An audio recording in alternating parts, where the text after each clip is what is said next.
A medial thigh lift with a vertical incision or a vertical thighplasty is the most aggressive approach to contouring the thighs. This leaves a long scar along the inside of the thighs. However, it is a very powerful operation that can remove a significant amount of excess lax skin from the thighs. The most appropriate patients for this surgery are usually patients who have lost a significant amount of weight, who have a significant amount of skin built up on the inside of their thighs.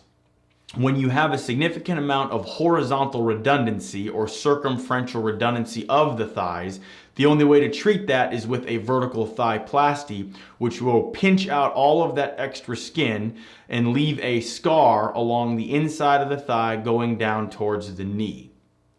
In other words, this improved contour of a tight, more appropriately contoured thigh has to be a reasonable trade-off for that vertical scar along the inside of the thigh.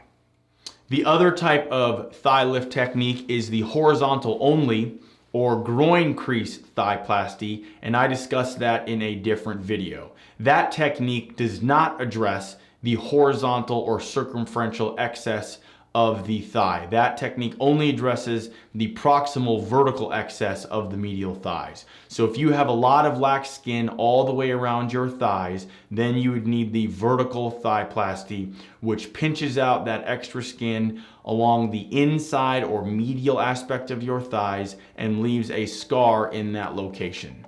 To learn more, check out our website where you can upload your photos and concerns as a virtual consult. You can also check out our price estimator to get pricing information for all the various procedures we offer.